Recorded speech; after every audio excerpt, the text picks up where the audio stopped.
Welcome, welcome, welcome. Welcome to Time to Talk. I'm your host, Kenneth Campbell, and again, glad that you are here with us today. I'd like to give a special shout out to Knowledge and Nonsense for giving me this platform where I can have candid conversations and have fun talking to friends of mine. I say family, friends, because we're all one big group, we're one big family, and this is our premiere episode. What I want to do is let's start at the beginning. You say, what's the beginning? I'm talking new techs, new leaders, people who have questions, and we're here to give them some of those answers. This is what I want to do. I have invited some family members of mine. I have Mr. Dwayne Taylor, and I have Miss Tamara Heacock.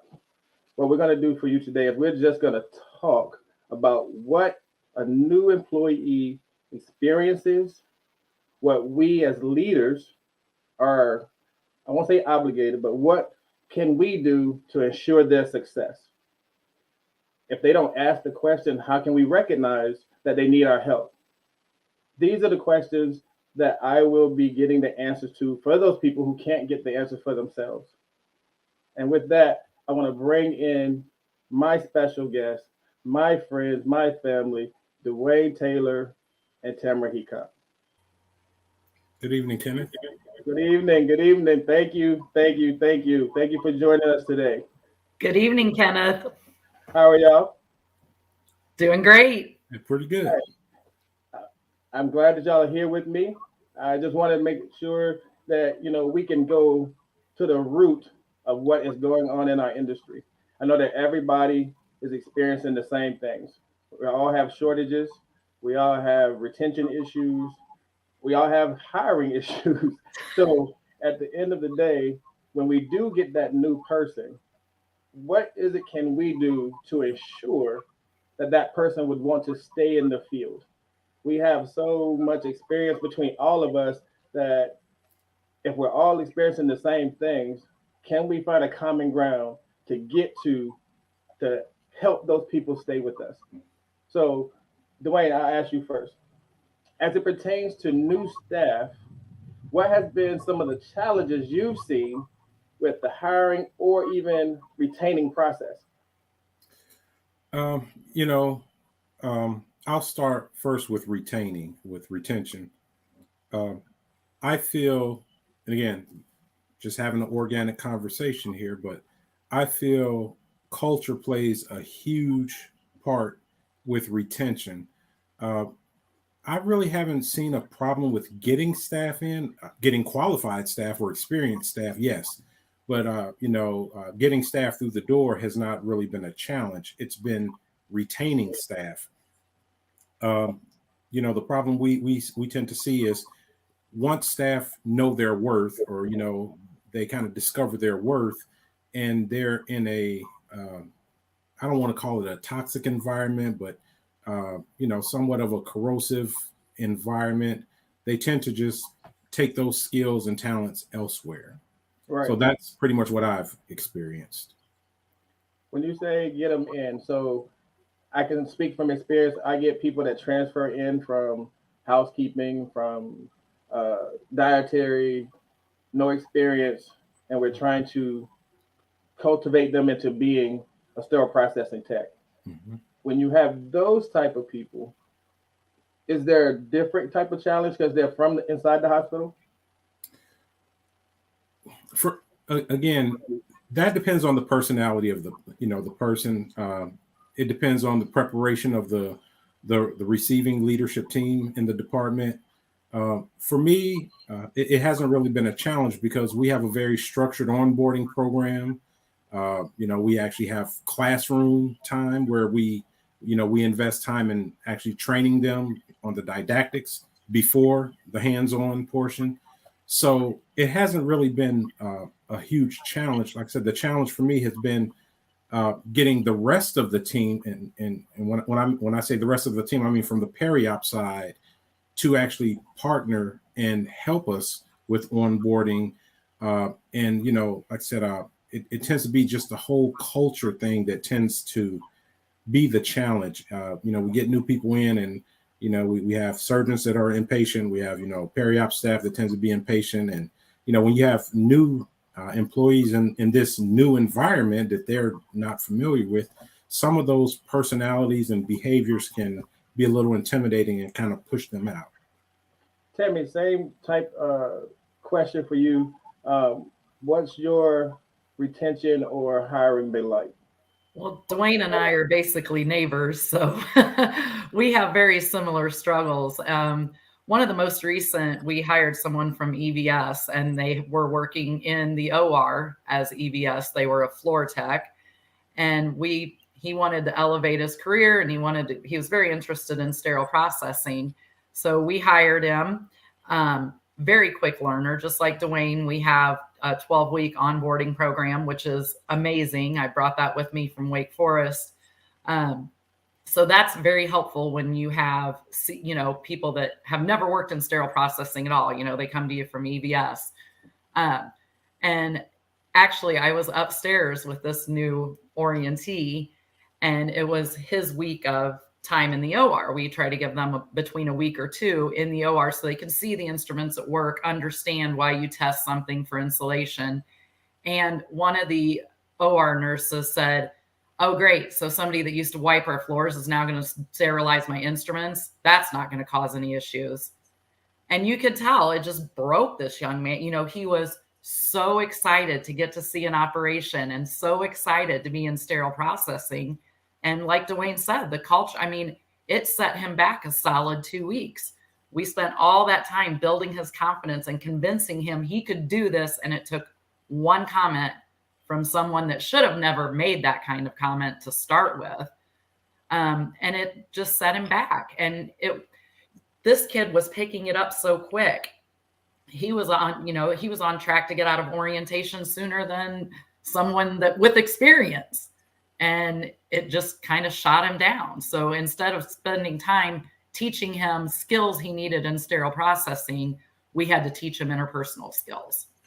So given, say, like the lack of support from, say, the peri-op team or any of the other teams, as a sterile processing leader, what do you do to bring that person back on board, knowing that that's some of the obstacles that they're going to face? Because now when you're there, like when you're standing there and that happens to you, what happens when you're not standing there? Correct. And we just had conversations with him, pointed out all the positives, reinforced, hey, here's your instrument test. This person who knows less about sterile processing than you have learned in your 6 weeks. Don't let them be the person in your ear. Don't let them tell you what you don't know. Here's your instrumentation test. You got 100%. Do you think you don't know anything about instrumentation? Here's your proof. Don't let someone that knows less than you do tell you you don't know something. So to that point, does that plant the seed for the possible, I'm going somewhere else as soon as I can? And it does. And it does. So it's up to us in leadership and the rest of the sterile processing team to make that the department you want to stay in. Interactions with the OR are not typically happening during good times, right? The OR doesn't usually call down at 2:30 in the afternoon to say, hey, you guys got everything ready for our case cart today. Everything was 100%. This surgery went great. That doesn't happen for me a lot. I don't know about you guys. So you just have to kind of make it your family. Like you said, Kenneth, make that team your family and make sure that you're loving and supporting to them. And you're always managing up. Yes, Dwayne, I know. Yeah, I see it on his face. What's going on, Dwayne? I know he's got something for us. No, she's on a roll. And I agree with Tammy, 100%. One of the things that I, to salvage that person, and to keep them from, running, I definitely get with my colleagues on the peri-op side, the directors and so forth, and I debrief on what just happened with that, staff member, that peri-op staff member, and my new hire, and we kind of set some we have established expectations, Right. But then we reiterate those expectations, and now it's time to bring that peri-op employee into the conversation to reiterate those expectations with me and my peer. And, you know, we have to establish there has to be some corrections made where that person now has some interaction with that person that they offended, or, you know, that they belittled, or somehow to kind of, again, help salvage that, you know, relationship. And, you know, so I always go that route so that my new hires and my staff understand they have leaders that will stand up for them, that will fight for them, and not just leave, you know, throw them out to the wolves and let people attack them, you know, or you know, they feel vulnerable, because again, it's going to happen. But the more I address these type situations and bring their leaders in, the less I tend to see it. And that's a huge part of it. That has to be the culture in the OR, has to be one of respect, right? For all of their support systems, not, you know, whether it's materials management, it's sterile processing, it's EVS. So, but culture plays a huge role in retention, because I mean, where Dwayne and I are, there's what, 10 hospitals we could go to work at? Yeah, so, very easily. Yeah, I mean, it's a 20-minute drive. So if the culture's not good, people are going to leave, and it doesn't matter if you're paying better than the hospital across the river or not. If the culture, if you don't like coming to work every day because you're going to get bullied, or you don't feel like you're a member of a big team, they're not going to do it. They're going to leave. And I like that y'all said you handle it in real time, so we don't let it linger. You go to those directors, you go to those managers, and you address it in the moment so that they know that it's not something that we're going to accept. That's not how we're going to treat a new person that we want to have long term. So I like the way that you said that. We got all kind of family members done joined us. Luwayne is here, Arlene is here, Casey's here, Rebecca's here. Everybody's in the chat here with us. And just in general, when we say in the culture, if you're talking new person, you're talking new leader, what culture are you establishing for them? Because they're going to see what we're trying to say. They're going to see what we're doing, but yet you're not always going to be standing there.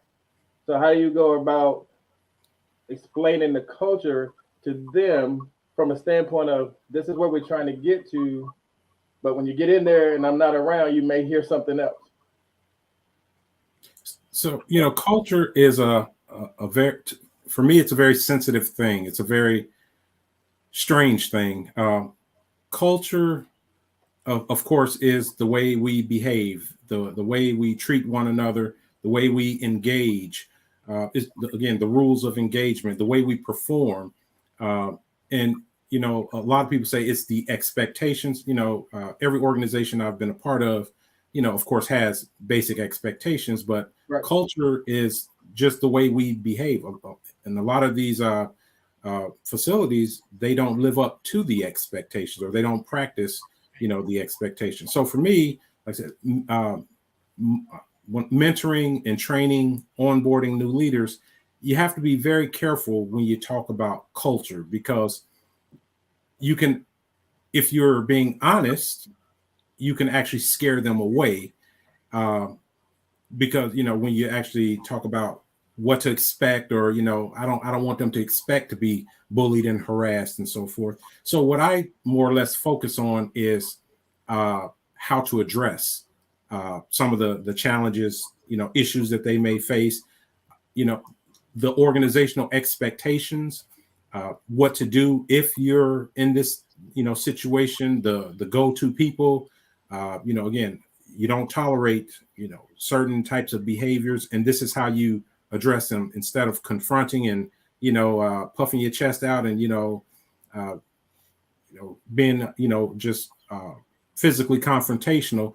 You know, I more or less guide them and mentor them as to how to approach, or, you know, handle these type of sensitive, stressful type situations. So culture, again, is just, you have to be very careful when you're trying to prepare someone in a culture that may not be so positive. Okay. Right. Like We have a mission statement, right? And we have our behaviors that HR all puts on posters throughout the hospital. And it says, you know, 0 tolerance for disrespect and 0 tolerance for abusive language. But is there really 0 tolerance for it? So what is our realistic level of tolerance for those kind of behaviors? And I say, if you're going to put it on a poster and you're going to hang it all over your hospital, you darn well better be following it. And it better be from everybody from the CEO throughout. You know, okay. I mean, if you wouldn't talk to one of your family members that way, you shouldn't talk to someone at work that way. Okay, I got a great follow-up to what both of y'all just said. I got to do a quick commercial. When I come back, I got a question that's going to make, it might not be the most popular question, but we gotta answer it. Since y'all open a can of worms, I have to ask a question revolving what y'all just said. So after this quick commercial, we'll be right back.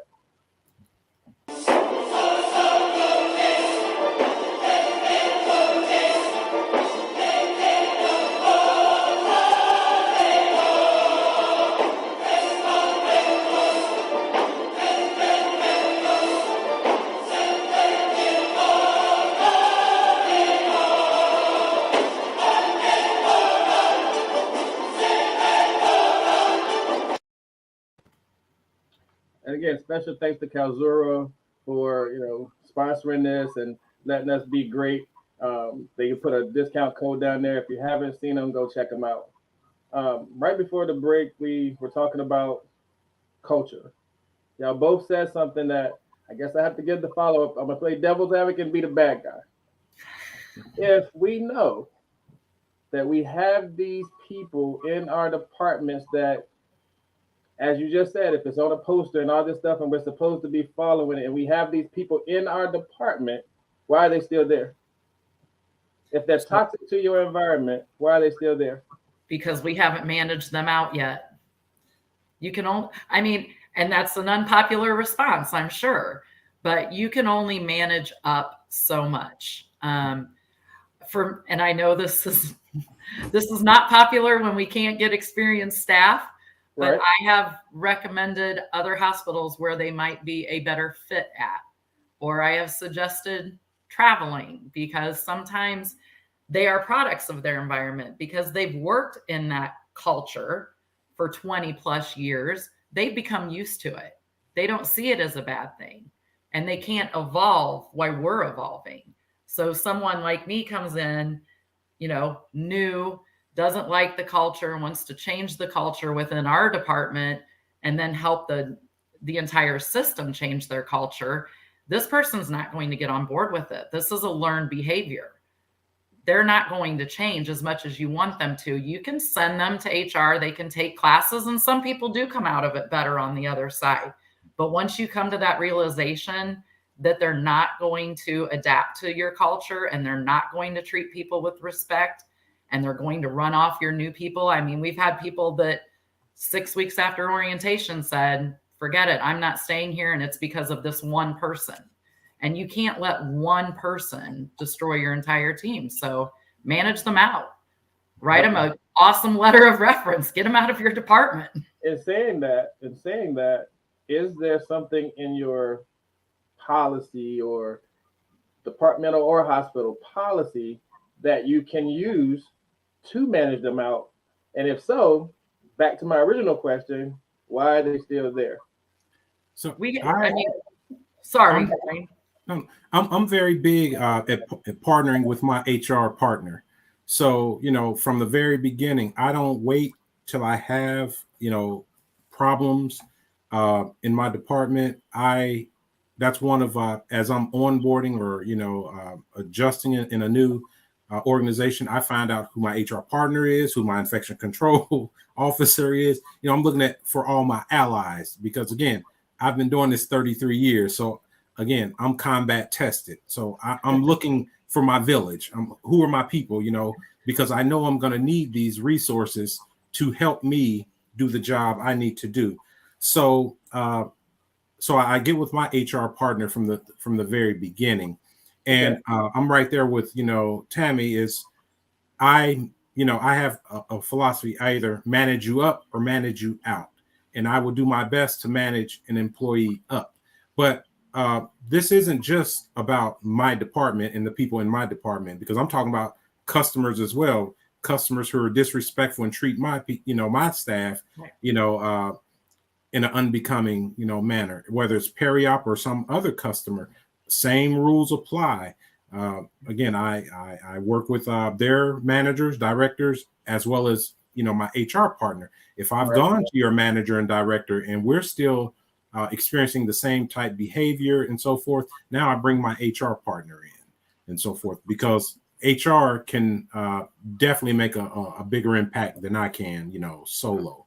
So again, that village, it takes a village. So, my department, I have 20 something open positions at this point. Why? Not because people are just leaving, it's because I've had to manage out a lot of people.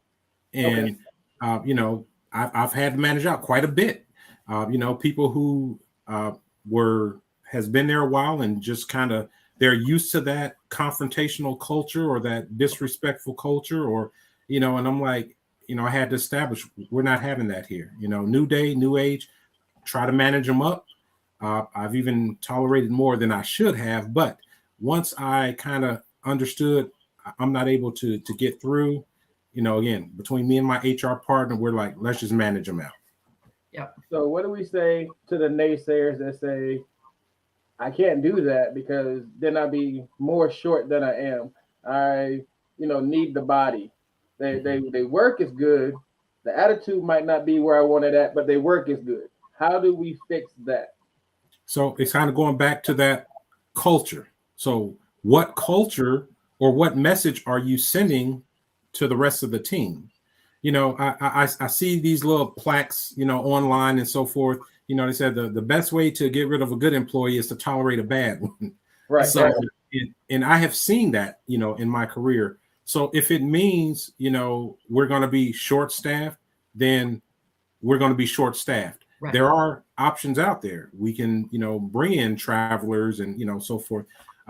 It's not, just that easy in some, facilities, but the thing is either you're going to improve the culture or you're going to contribute to, this bad culture. The decision is yours to make. Yeah. And like Dwayne said, you're going to be short staffed if you manage some people out that truly they've taken the HR courses. You've tried to teach them how to be respectful or mindful or, be good preceptors.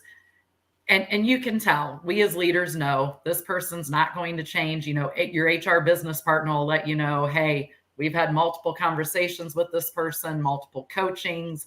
They're on a level 2. Chances are they're going to be gone. If everyone in the department has the perception that you're doing nothing about this and their behaviors, whether it's perioperative or in sterile processing, you're forever going to be short. You're never going to be able to keep people. So are you better off being shorthanded for a short-term period and get those people out of your department so that you can get good people that are going to follow the culture you're trying to create? Or do you just want to keep tolerating this so that you're forever turning over? So Arlene asked an interesting question, and I've heard it in several hospitals that I've been to, and everybody has the same answer. So for the family that's listening, how do we change a culture? I know you've had those employees that's been in your apartment for 40 years, 30 years, and they are set in their ways. You have the new people coming in. You're trying to make that impression on them to stay. How do you change your culture when you have that diverse of a group of people? So for me, I draw the line in the sand, and I'm my personality type. I tend to be a little bit more confrontational, and what I mean by that is I confront things as I see them, and again, not always in a negative sense, but I do let people know I saw that, I heard that, so forth. I coach people again in a positive manner. I try to coach people up. I don't let things, escape or go by like it's unnoticed. So I let people know I see, I hear, and going back to that, well, if we term our experienced people, then we're going to be short and so forth. Right. The thing is, having that open, honest, candid conversation with your executive leadership, your CFO and so forth, like, we're likely going to be short in our department. What are our options? Because we have to deal with this culture issue. I've actually managed out quite a few toxic people in my department. And you know what? Productivity actually went up. We had less people, but we had more output. And so these toxic people were actually pulling other people down. They didn't want other people performing at a peak level because it was making them look bad. Right. This person doing 30, 40 trays. And, so when we got rid of a lot of these toxic people, production actually went up. And so then my CFO started questioning, well, do you need all these people? Because you all are doing an amazing job. Now you're doing too good of a job. Now you're doing too good, right. If I could just expound on that, like for me, and I'm a little more on the servant leadership side, morale is everything, right? If you can build, I walked into one of my previous employers and everybody was sitting at the assembly tables and they're like this. And I walked by and I was like, good morning. They're like, wouldn't even speak. And I'm thinking, what has happened to these people? Everyone had beaten them down so poorly and made them feel so inferior and insignificant that they were afraid to meet someone in the eye. Like they just did not feel worthy of anything, even a good morning. So I feel like removing those toxic people from your environment builds the morale. And like Dwayne just said, once your morale goes up, your productivity goes up. And you said earlier, Kenneth, these are really good work. They're really good workers, right? That's the perception they're giving you. When you start digging into their productivity or their error rate, they're not really that great. They really stunk and they were a jerk face. So, they're bad for morale. They're bad for productivity. And, you hate it because sometimes they're really nice people to you.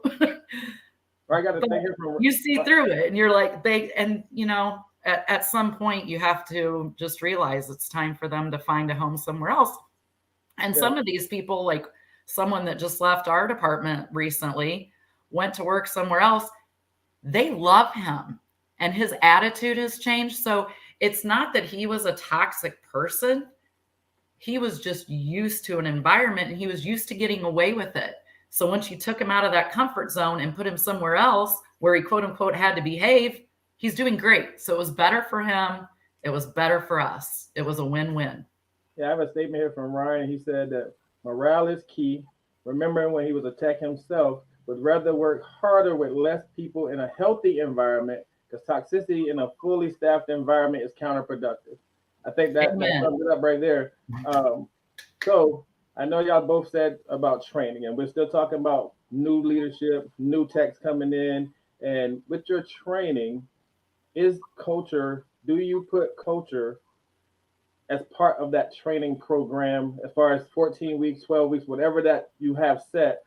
How much of that is dedicated to, hey, when you get in here, you're going to have this type of person, versus this is what we want you to learn? So I do not prepare my staff by saying this is what you're going to encounter, or these are the type of people, because I don't want them to have that anxiety and that stress coming in through the door. So in my onboarding classes, we have a class on professionalism where we talk about the organizational expectations and our pillars, for behaviors and so forth. And in that's when I talk about leadership supporting, individuals if they encounter bad behavior, disrespectful phone calls, things like that. We talk about the support and, how they are to, make sure they get us in real time. We have a communication class in that, where we talk about just, basic communication skills and principles. We talk about generational diversity. Again, we even do personality profiling. We do the Myers-Briggs personality profile, which they seem to love that, especially when we share results and so forth. Right. But then I tie that all in to teamwork and how you're going to come across different people with different personalities and so forth. And just because someone is direct, and so forth, it doesn't mean that they're a mean person, this and I found over the years by just doing the communication and the Myers-Briggs personality profile, people went in with an open mind, and instead of closing off as soon as someone with a different personality kind of rubs them the wrong way, they actually kind of understood a little better or was a little bit more patient, with the person. And then it just kind of helped the team they started, okay, what are you? What are you? What are you? And it really helped people understand these people who are direct. No, they're not, buttholes or anything. It's just, this is the type of information that they're looking for, or, so forth and so on. So again, I don't prepare them by saying, this is what you're going to encounter. It's, this is how you respond, or this is how you react, or these are the expectations we have. Again. And I think too, just with patience, right? Like, I feel like empower your team. We all preach AIDIT as part of our culture, but how many SPD team members feel comfortable when a surgeon's walking down the hallway saying, "Good morning, Dr. Holliday," or, good morning to the stranger in the hallway? And that's something that, I lean heavily on. They should. I mean, we should make everyone in that hospital feel comfortable and part of our family, whether they're a customer, they're a patient, they're a surgeon, they're an EVS, or it's the CEO. We all want to feel equal. We all want to be on a level playing field and feel comfortable saying good morning. All right. Now, since this is a time to talk, I got to go back to something y'all said now. So, in encountering these leaders or encountering your counterparts in peri-op or whatever entity that y'all help service, what happens? Not saying that they're a bad manager, but when they often say that, that's just who that is. That's just how they are. That's culture, correct? That's still culture. Yeah, that's just how they talk, or right. They're from a different country, so that's their culture. You should accept their culture. Bike rack 3 o'clock. No, I'm just kidding. So do we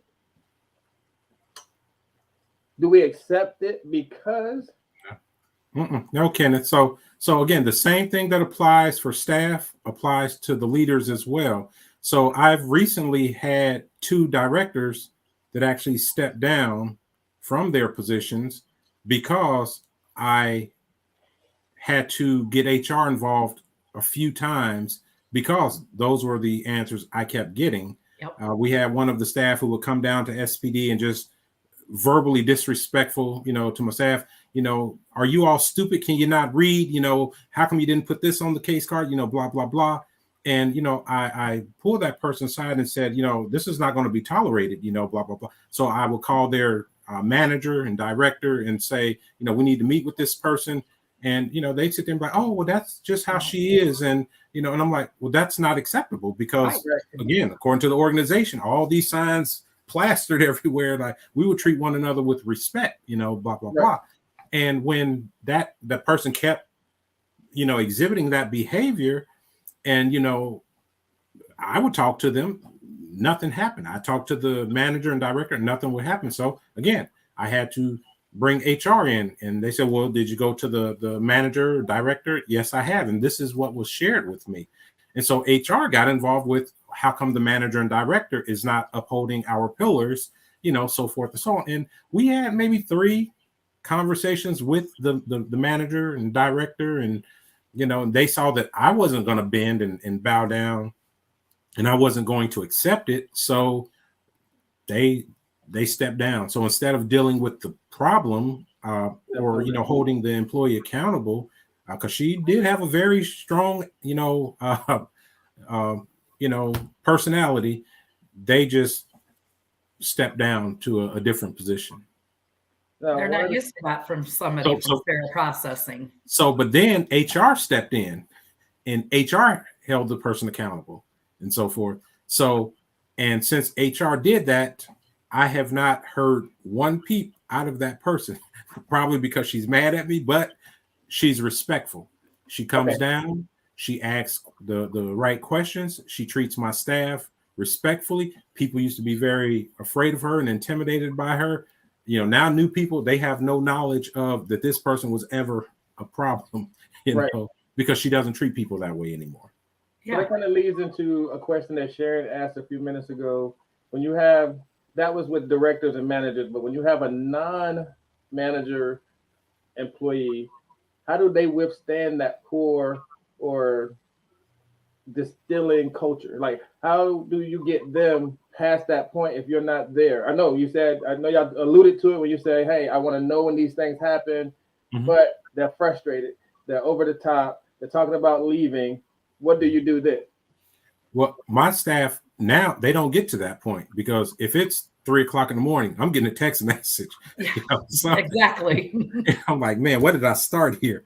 But, as soon as I get there that morning, that's one of the first things on my agenda. Forget what I had planned. I want my staff to understand when they bring something forward, I'm going to address it because I hear you. I support you. Right. I respect you. You are valued, So, it sends a message to my staff that, number one, you have leaders that are supportive of you, and that we don't just, talk the talk and, just, throw the signage all around, no, we walk the walk. We walk the and walk. that helps. And again, and I get this with my one-on-ones, my rounding with my staff, where they will bring that up. With in the past they haven't had that type of support. They felt unheard. And they really appreciate, because we have a lot of people that are non-confrontational. So when we give them that avenue to reach out to us, send us a text message, send us an email, we will handle it. And by, again, walking the walk, we show the staff, we demonstrate to the staff, again, we're not going to tolerate that. And that has emboldened more staff to speak up, to say, yes, please don't treat me that way. I think that's very important, that they do know that we have their back, that we are going to go to bat for them. We're not going to just accept it because that's just how they are. And I can't tell you how many times I've heard that statement, how many times that it resonates on so many levels when people say that's just how they are. And so you're accepting the rudeness, you're accepting the disrespectful, you're accepting that, and you want people to stay. And that's the culture that we're teaching, is that, hey, as long as they get the work done, it's okay. That's not okay. We even have one as far as we actually, and I know this sounds somewhat silly, we actually have a script on how to de-escalate a situation. Like, these are the words you can use. These are the body languages to avoid, remove yourself from the situation right away if you can. This is your manager's number. This is the supervisor's number. This is Tammy's phone number. And then we also have a 24-hour HR, so that if it's something they are really uncomfortable with that they need handled in the moment, they can call that 24-hour HR line. And if it's something where they feel physically threatened, we've just had that happen, call security. Don't wait for someone else to come, call security. Hey, I think this is a great avenue.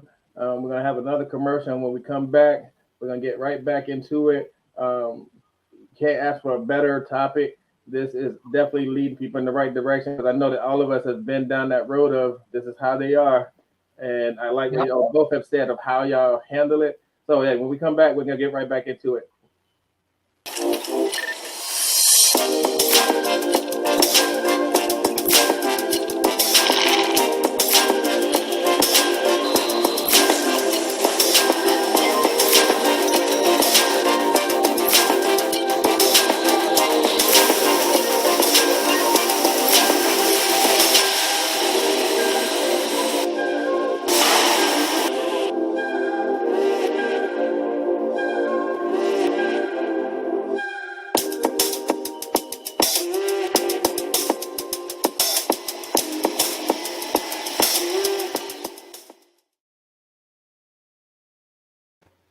Again, thank you to Calzura.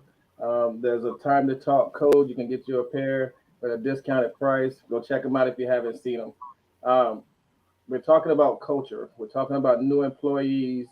Uh, we're saying that we're not accepting just any attitude from anybody. We're trying to change the type of tech that we're getting in SPD. So, in saying that, you as leaders, and I get it. I like the fact that we said that, um, Dwayne, you don't mind getting that 3 o'clock text. Tell me they have a 24-hour HR. I was like, my hopefully, I don't know about that one, but they have a 24-hour HR on standby for any kind of issues that come up. When you're pointing these things out to staff, how are they are they receptive to it? Or when you speak to these other directors about the behaviors that you've seen, do you get any pushback? I mean, there's a few still that will say, sorry, that's the way they are, he or she's a really great nurse, or they do a really great job scrubbing. The OR is a very difficult, very, emotional place to work. They're just very passionate about. That's my favorite one. I am very passionate about SPD. I don't treat people like jerks. I Right. don't disrespect people. So you can be very passionate about what you do without treating people poorly. So, but when you have those directors, managers that just refuse to budge on that, like Dwayne said, you have to get your HR business partner involved. And, I hate to say it's like a legal battle, but it really is like a legal battle. You have to document every conversation you've had with that manager, director, associate vice president. I had an AVP tell me that's just the way they are. Director of nursing. She's been doing this for 30 years. She's seen things you'll never see. You just need to respect her passion. Oh wow. I respect her passion. I greatly respect her passion. I thought she was an incredibly intelligent nurse, but she was rude. And I didn't need to respect that, nor did I need to tolerate it, or anyone on our team or anyone else in the hospital for that matter. So, at some point, you just document. And like Dwayne said, once HR gets involved, it is out of your hands and HR just kind of takes over. And it's always surprising to me how you feel. I don't want to say like the bad guy, but you feel like nobody wants to get anybody fired, right? Even if you Right. don't like the person and they're a jerk, you don't want to get anyone fired.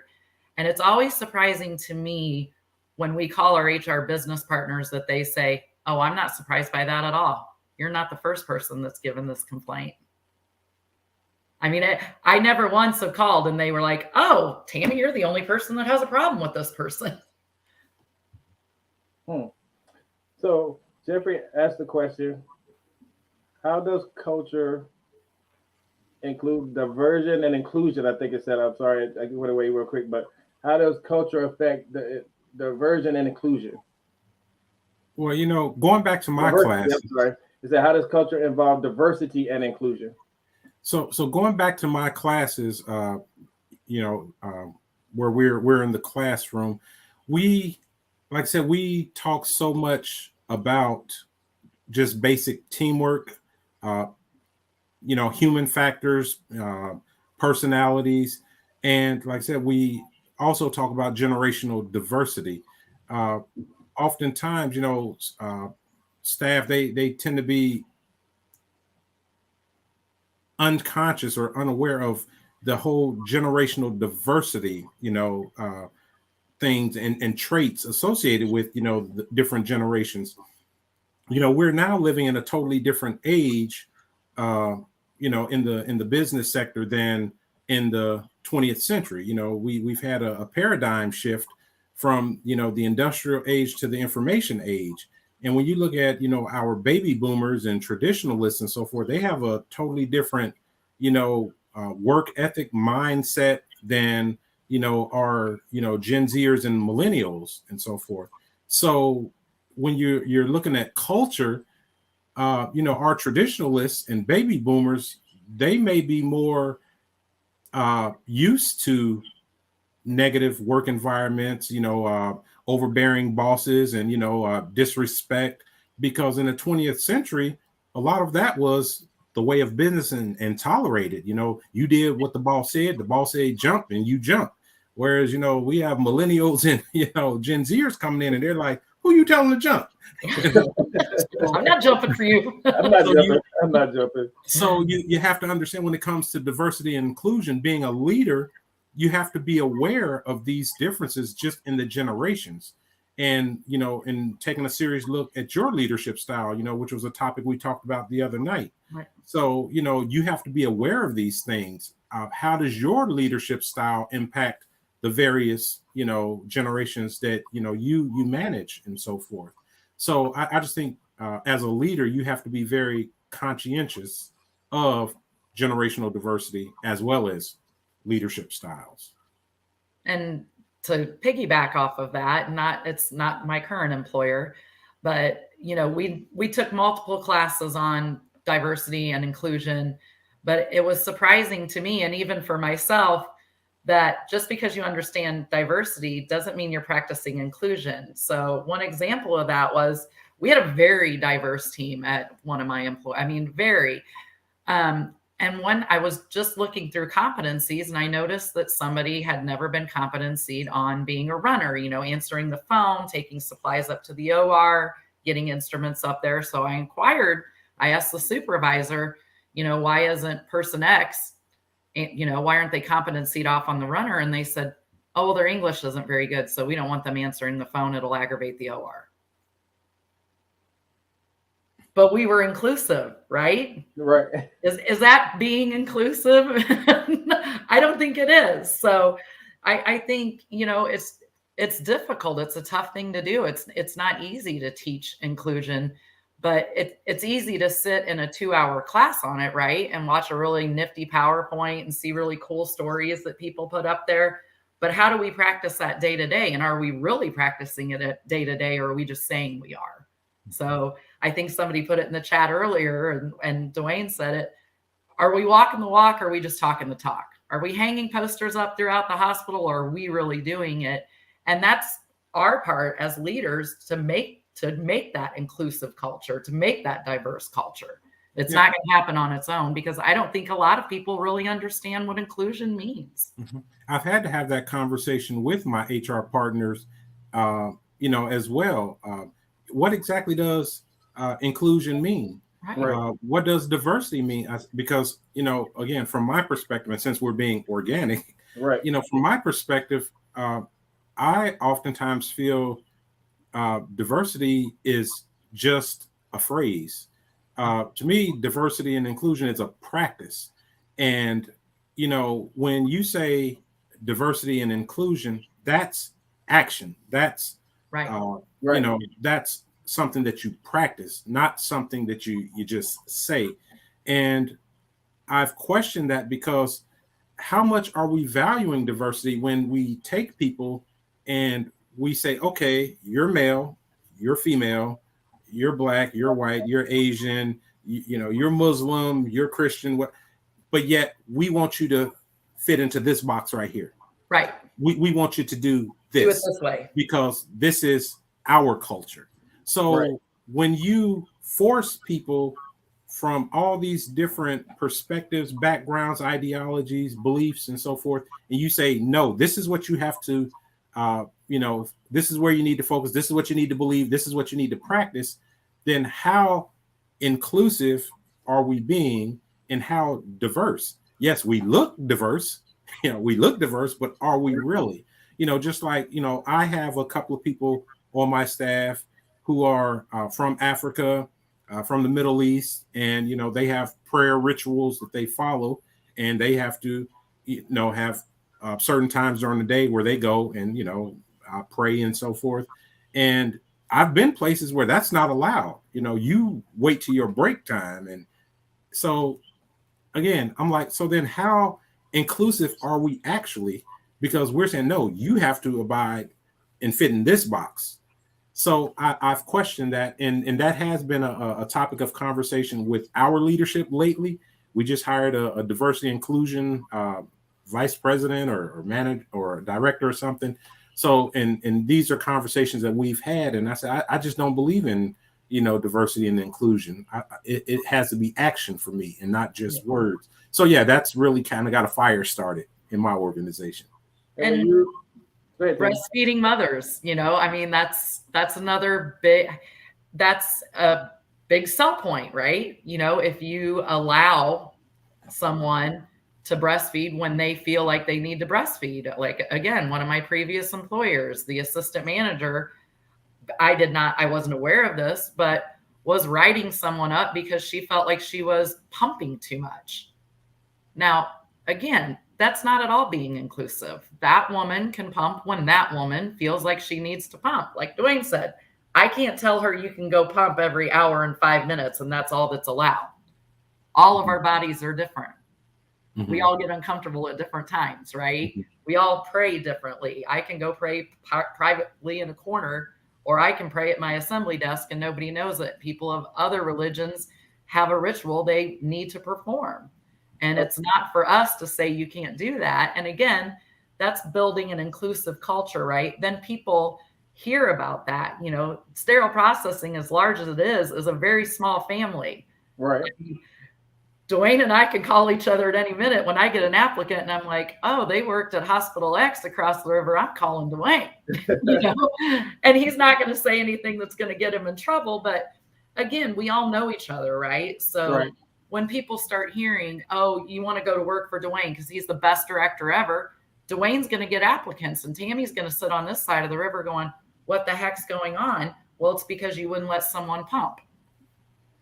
So I got one more comment from the gallery here, and it says, I have a very diverse department, and it's very difficult when you have someone on the phone and they don't understand what the caller is saying. It can create a problem. It is a risky having someone on the phone that really can't understand what the customer wants. And I understand that. I completely understand that. It is. Mm-hmm. It is. But, a lot of times if you'll just slow down with your request or ask the person that's speaking to slow down, you'll understand them. I mean, being able to speak English is a requirement for our department. So it's not that they can't speak English. It's just got an accent behind it, right? Right. So if the OR is calling down and they have difficulty understanding, all they have to do is say, hey, can you please slow down a little bit? Mm-hmm. So I've approached that a little bit differently throughout my career. Out west, I seem to work in a lot of hospitals where there's a large Filipino population, and we run into the language barrier, or Hispanic population. Here in now that I'm back east, I tend to have a lot of people from the Middle East or from Africa. So those dialects and accents can be very heavy and hard to understand. So instead of making the people feel like there's something wrong with them or like it's a disability, we do, yes, speaking English is a requirement. So what we do is we practice scripts. So before, they're answering the phone, we kind of go over some of the basic communication. Again, like Tammy, we have scripts as well. We practice. And, as they practice, again, they become more aware of their accent. Not that it's some kind of impediment, but, again, it's the culture that they're now in, the environment that, they're now in. And I've had a lot of our African staff that they go back home to Africa to visit. And they say, oh, and they come back and say, my family said I've become an American. And so forth, because they're now used to enunciating things, the way, or working on their English a little better. So, diversity and inclusion, again, I don't exclude them from answering the phone. I make that part of their development and so forth. So where we spend some time where they're carving out time to practice. Right. Okay. That's what it's all about. If we're really talking diversity and inclusion, it's not making somebody feel like they're not a part of the family, a part of the team. Or that they have to give up their language or their accent. And that's what it comes down to. Like I say, I would never have nobody not on the phone because the OR is going to say they don't understand or whatever the case may be. However, like Dwayne said, you do instruct, you do have the script, you do have these little things in place that can kind of combat some of that. So that is what it's all about. that diversion, that inclusion. And again, back to our key point of trying to make sure we change the culture so that the new employee that comes in stays, prospers, and grows within the SPD family, because that's what we want. When somebody Right. comes in, we want that person to stay. We want them to grow. We want them to be a part of the family. And again, we're going to have those times when people are going to leave. Like Dwayne said, it's inevitable. Somebody's going to leave. But while they're here, you want them to feel included. You want them to be a part of the team, and that's what we're trying to achieve. And Kenneth, if I can real quick, I promise it won't be the typical Tammy 5-minute thing. What we have done just recently, and with my past employer as well, when we have potlucks, we encourage our Filipino team members or our Hispanic team members or our African team members, bring something from home. Make something from home for us so that we can all feel part of your culture. And that, I mean, people love that. That sounds like I could see where you're bringing it in, and then they feel like they're part of the team because you're inviting them into your different worlds there. And we all have to try it. You can't say, "Oh, I'm not eating that." I don't know what that is. This might lead into a bigger conversation, but there was a comment. What about when the prayer or the pumping disrupts or appears to disrupt your productivity, like smoke breaks being abused? Like, how do you quantify which one is more important, which one is not, compared to what the culture you're building? See, for me, those are sensitive topics. So I pass those off to someone who's more well versed than I am, such as our diversity and inclusion person, or someone who can kind of get a little bit more information. Because number one, like I said, I don't want them to feel attacked. I don't want them to feel, like they're being singled out. Because, like I said, I know I've had mothers that need to pump and so forth, and they're leaking through their scrubs and things like that. I don't know how often. It's different for each it's person. For everyone. So when it gets to a point where it feels disruptive, then Right. I have the conversation not with the employee, but with someone who can better, I guess, handle it, and they may be able to have some conversation, or get some more insight, and then kind of, follow up with me as to, how I should handle or what I should do. But I never try to handle that on my own. Yes, your HR business partner, diversity and inclusion officer will help you with that. And there's ways to work around it. They can still be productive, with a lot of mothers that are nursing and pumping. I try to put them in case picking. That's an area where they can get a lot done in between pump time. Same thing with prayer, but honestly, just in my experience, it doesn't affect productivity. And the people that are abusing it, you can tell, right? Right away. They're the ones that'll come to you with an excuse for everything. Well, I just went to my doctor yesterday and I have to do this every 15 minutes. They know they're not telling you truths, right? So then you can sit down and have that conversation with them about their productivity. You don't have to say anything about excessive breaks or excessive prayer or excessive pumping, hey, how can I help you get a little more productive? And then the excuses start, right? And then you get to call your HR business partner. But I mean, I haven't noticed I haven't noticed that large of a disruption in productivity that it's worth sacrificing your culture. Yeah. And I think, when you just say, we want to be accommodating, we want to give you the time, right. Blah, blah, blah. But, help us, understand, or, and people tend to be, once you have that, open, honest conversation with them, and you're not coming off as the principal or the warden, from my experience, people tend to be a little bit more compliant. Right. Hey, I'd like to thank y'all for joining me tonight. Dwayne, Tammy, I'm honored that y'all were here with me to have this, conversation, just to give people an insight to, from a new tech perspective, what they're going to expect, what we as leaders can offer them in terms of the culture. Again, it's never okay to say that's how somebody is. They're not accepting that, and you having your team's back is a great way to do that. I love it. I enjoyed the conversation tonight. For everybody that joined us, hey, time to talk. We're here every Thursday. Be sure to join us next week where we'll be going over more of this same type of conversation with our family. I say friends, I say guests, but at the end of the day, we're all one big SPD family. As they said, they're right across the pond from each other. They can bounce ideas, call back and forth about applicants. A lot of us have those situations. This is where we can answer those questions without any remorse. Like I said earlier, there's no bad questions. This right here is our open space. Glad that y'all could join us. And again, next Thursday, let's do it. Time to talk. Let's go. Thank you. Thank you again for coming, y'all. Thank you. Thank you. Thank you. You're very welcome. Thank you.